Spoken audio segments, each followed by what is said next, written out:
Hi అండి, అందరికీ నమస్కారం. వెల్కమ్ టు వన్నీ వంటిల్లు.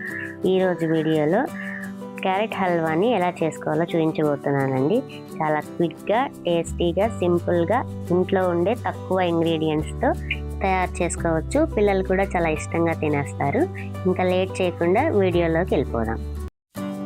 ముందుగా స్టవ్ వెలిగించి అడుగు మందంగా ఉండే కడాయిని తీసుకొని స్టవ్ మీద పెట్టుకొని హీట్ చేసుకోవాలి. కడాయి హీట్ అయిన తర్వాత అందులోకి 2 టేబుల్ స్పూన్స్ నెయ్యి వేయాలి.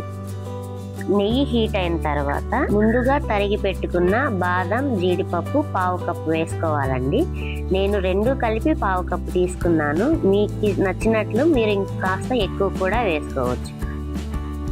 వేసిన నట్స్ అన్ని నెయ్యిలో మంచిగా ఫ్రై చేసుకొని గోల్డెన్ కలర్ వచ్చేంత వరకు ఫ్రై కొని తీసి పక్కన ఉంచుకోవాలి.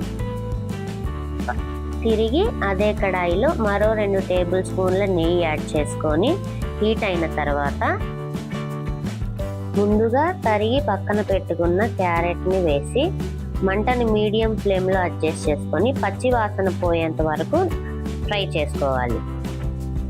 నేను ఇక్కడ 1/2 కేజీ దాకా క్యారెట్స్ తీసుకున్నానండి. మీకు నచ్చినట్టుగా మీరు దానికంటే ఎక్కువైనా కూడా తీసుకోవచ్చు. కడాయిలో వేసిన క్యారెట్ తురుముని 15 నిమిషాలు మీడియం ఫ్లేమ్లో పెట్టి మధ్యలో మూత పెట్టుకుంటూ గరిటెతో కలుపుకుంటూ అడుగు అంటిపోకుండా మంచిగా పచ్చివాసన పోయేంత వరకు వేయించుకోవాలి.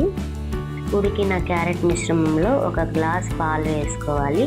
ఇవి పచ్చిపాలండి, 1/2 లీటర్ వరకు ఉంటాయి. పాలు వేసిన తర్వాత గరిటెతో కలుపుకొని మంటను హై ఫ్లేమ్లో అడ్జస్ట్ చేసుకొని మధ్యలో కలుపుకుంటూ ఉడికించుకోవాలి. పాలలో క్యారెట్ ఉడికిన తర్వాత 1 గ్లాసు షుగర్ని యాడ్ చేసుకొని బాగా కలుపుకోవాలి. ఏ గ్లాస్తో అయితే పాలు తీసుకున్నానో అదే గ్లాస్తో సమానంగా షుగర్ తీసుకున్నానండి.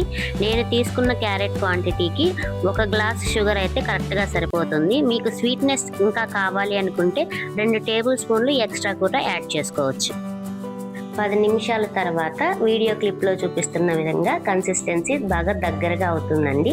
ఈ స్టేజ్లో ముందుగా మనం ఫ్రై చేసి పెట్టుకున్న బాదం, జీడిపప్పు పలుకులను వేసి మరొకసారి కలుపుకొని చివరిగా 1 టీ స్పూన్ యాలకుల పొడి యాడ్ చేసుకొని ఒక్కసారి కలుపుకొని స్టవ్ ఆఫ్ చేసుకొని దింపేసుకుంటే టేస్టీ క్యారెట్ హల్వా రెడీ. ఇలా ఒకసారి ట్రై చేయండి, ఖచ్చితంగా మీ ఇంట్లో అందరికీ నచ్చేస్తుంది. ట్రై చేసి మీకు ఎలా వచ్చిందనేది నాకు కామెంట్ సెక్షన్లో కామెంట్ చేయండి. వీడియో నచ్చితే లైక్ చేయండి, షేర్ చేయండి. వన్నీ వంటిల్లు ఛానల్ని సబ్స్క్రైబ్ చేసుకోండి. Thanks for watching.